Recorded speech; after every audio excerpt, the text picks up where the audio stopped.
구독, 알림 설정까지 부탁드립니다.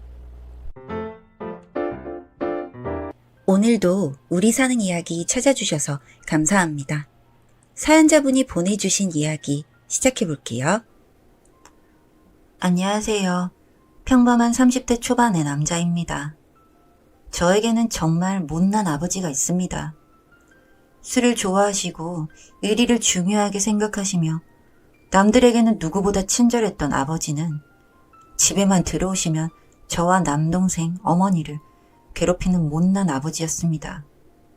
그렇게 제가 중학교를 졸업할 무렵까지 아버지의 폭언과 폭력 속에서 자랐고 참다 못한 어머니는 결국 이혼을 하셨습니다.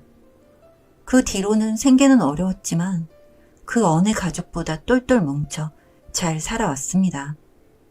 대학을 졸업하고 직장을 잡고 결혼할 여자를 만나게 되기까지 한 번도 아버지와 연락은 한 적이 없습니다. 보고 싶다는 연락을 아버지에게서 받기는 했지만 그때 그 트라우마가 되살아날 것만 같고 아버지를 만나는 게 어머니에게 나쁜 짓을 하는 것만 같아 얼굴로 보지 않고 살다가 아내를 어머니께 보여드린 날 처음으로 어머니는 아버지 이야기를 꺼내셨습니다. 그래도 부모고 아버지가 없었으면 너도 없는 건데 아주 모른 채 살 수는 없지 않겠냐며 그래도 결혼이라는 중대사를 알리기는 하라고 말씀하셨습니다. 정말 15년 만에 처음으로 아버지에게 먼저 연락을 했습니다. 결혼할 여자가 생겼고 곧 식을 올리겠다는 말을 했고 아버지께서는 며느리가 될 사람 얼굴만이라도 보자며 저희를 찾으셨습니다. 설마 이제는 그때 그 성격이 바뀌셨겠지. 아들이 결혼할 사람인데 이상한 말씀은 하시지 않겠지란 생각으로 아내와 함께 아버지를 만나게 되었습니다. 제 기억 속의 아버지는 어린 시절에 제가 보기에도 골격이 크시고 배도 조금 나오신 풍채가 좋은 분이었는데 지금 제 눈앞의 아버지는 정말 눈 주위가 꿈뻑 들어갈 정도로 앙상하게 마른 모습이셨습니다. 얼굴도 가만히 들여다보지 않으면 절대 제 아버지라고는 생각이 되지 않을 만큼 많이 변한 모습에 그토록 미워했던 아버지가 가엽게 느껴졌습니다. 이혼은 어떤 대학에 들어가서 무슨 노력을 했고 어떤 직장을 갖게 되었으며 결혼을 결심하게 된 이야기까지 하다 보니 어느덧 시간이 많이 흐르게 되었습니다. 제 이야기를 너무 궁금해하시던 아버지는 제 이야기가 끝날 때쯤 옆에서 지켜봐 주지 못해 미안하다 라고 말씀을 하셨습니다. 저는 그동안 아버지가 없는 빈자리를 채우기 위해서 제가 했던 모든 고생과 고민들이 그 한마디로 위로가 되는 기분이었고 이내 아버지를 껴안고 크게 울었습니다. 제가 너무 어린 나이에 비워진 아버지의 자리가 너무 고생스럽고 힘들어서 그만큼 아버지를 미워했었지만 초라한 모습의 아버지가 진심 어린 사과를 하니 저도 모르게 다 용서를 할 수 있을 것 같은 생각이 들었습니다. 물론 어머니에게 허락을 받아야겠지만 제 결혼식에 아버지가 오셨으면 좋겠다는 말을 하고는 첫 만남이 끝났습니다. 그 이후로 결혼 준비를 하면서 개인적으로 아버지를 몇 번 더 만나게 되면서 첫 만남 때는 몰랐던 아버지의 상황을 조금 알게 되었습니다. 어머니와 이혼을 하신 후 다른 분과 재혼을 하셨는데 금전 문제로 어떤 다툼이 있어 오래지 않아 다시 이혼을 하게 되셨고 친구분을 믿으셨다가 큰 돈도 잃고 그 이후로 신장에 문제가 생겨 하루하루 투석기에 의존해 살아가고 계신다는 점까지 정말 아버지에 대한 이야기를 들을수록 어린 시절 생각하고 싶지도 않은 아버지에 대한 이미지보다는 정말 가엾고 잘 사셨으면 하는 마음이 커져만 갔습니다. 그렇게 생각이 들 때쯤 아버지께서 제게 넌지시 신장 이식에 대한 이야기를 꺼내셨습니다. 정확히 제게 신장 기증을 해달라는 말씀은 없으셨으나 뉘앙스나 말씀하시는 분위기로 봤을 때 제가 아버지께 신장을 기증해줬으면 하는 말씀을 하셨습니다. 이런 아버지의 상황을 몰랐을 때라면 말도 안 되는 이야기로 치부했을 텐데 이미 많이 아버지를 속으로 용서한 상태이며 하루 3시간씩 투석기에 의존해 살고 있는 모습을 보았던 터라 저도 고민이 깊어졌습니다. 해드려야 하나, 아니면 그냥 모른 채 살아야 하나, 정말 많이 고민을 하고 고민을 했을 때, 그래도 못난 아버지이지만 제게는 하나밖에 없는 아버지이고, 힘들게 사시는 모습보다는 건강하게 잘 사셨으면 하는 마음이 있어서 기증을 해드리겠다고 말씀을 드렸습니다. 처음 이야기를 들으셨을 때는 한사코 거절하시다가 이내 너무 고맙다며 제 손을 잡고 펑펑 우셨습니다. 앞으로 그동안 못했던 아버지 노릇을 하면서 남은 생을 사시겠다며 우시는데 그 모습을 보니 잘한 결정이라 생각이 들었습니다. 며칠 후에 병원에 들려 이식을 위한 다양한 검사들을 받았고 친자 관계라도 조직이 안 맞을 수가 있다는 이야기도 들었지만 다행히도 거부 반응 없이 잘 맞다는 결과를 들었습니다. 결혼식 전 입원 기간까지 고려해 날짜를 잡고 수술을 기다리던 중에 아버지께 신장을 이식해준다는 사실을 아내에게 들키게 되었습니다. 아내는 한사코 반대했습니다. 제 어린 시절의 과거를 알고 무엇보다 신장 이식은 작은 수술도 아니고 후유증도 생길 수가 있는데 그런 결정을 어떻게 쉽게 할 수 있느냐며 저를 몰아세웠습니다. 그래도 결정에 번복이 없으니 아내는 이 사실을 저희 어머니에게 알렸습니다.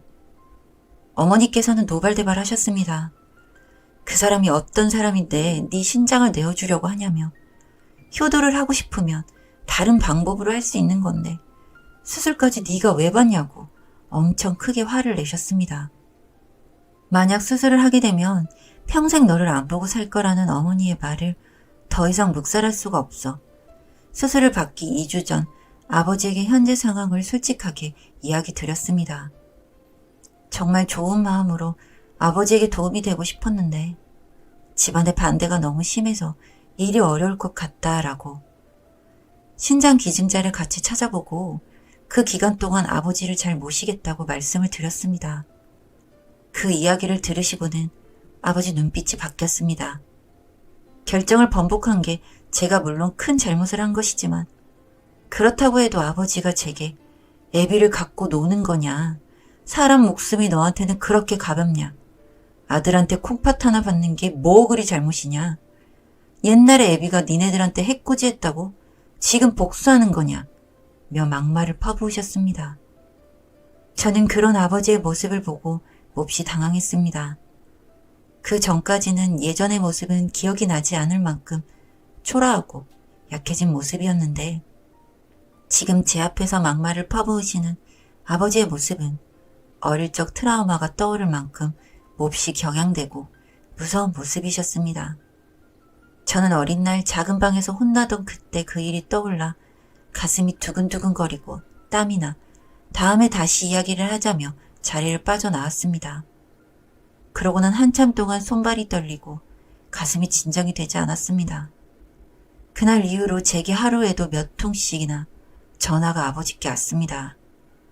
처음에는 천천히 지금 상황을 어머니에게 설명하고 이해를 시키면 되지 않겠냐 라며 달래듯 전화도 왔다가 당장 수술 받으러 가자며 네가 꾸물거리다가 내가 죽게 생겼다며 호통도 치시고 종잡을 수 없을 만큼 감정 기복이 심하셨습니다.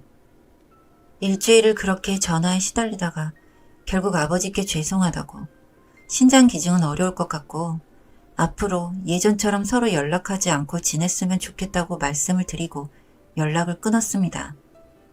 통화도 차단하고 혹여나 제가 사는 곳을 알까봐 제가 드렸던 말 중에 무슨 문제가 될 만한 게 있는지 곰곰이 생각도 해보았습니다. 다행히 제 개인정보에 대해서는 말씀드린 게 없어 앞으로 남은 저의 결혼식만 생각하기로 했습니다. 그렇게 결혼식을 3일 앞둔 어느 날 사고가 터지게 되었습니다. 신호를 건너다 낯선 차에 치이게 되었는데 차에서 건장한 남자 2명이 내리더니 쓰러져 있는 저를 차에 태우려고 했습니다. 사고가 생각보다 크게 나지 않아 정신은 또렷했던 저는 이 사람들에게 끌려가면 큰일 날 것만 같아 골목길에서 소리를 질렀습니다. 절대 안 끌려가려고 신호등을 붙잡고 매달려 있었고 2명의 남자들은 저를 끌고 가려 용을 쓰는 상황이 벌어졌습니다. 다행히 제 고함 소리를 들은 아주머니 한 분이 다가오자 그 남자들은 도망을 갔고 추후에 경찰에 방금 있었던 일을 신고했습니다. CCTV가 없던 곳이라 범인을 잡기까지 오랜 시간이 걸렸지만 제가 봐두었던 차 번호와 근처 주차되어 있던 차들의 블랙박스 영상을 얻게 되면서 범인을 잡게 되었고 조사를 통해 알게 된 내용은 저희 아버지의 사주를 통해 이러한 일이 벌어졌다고 알게 되었습니다.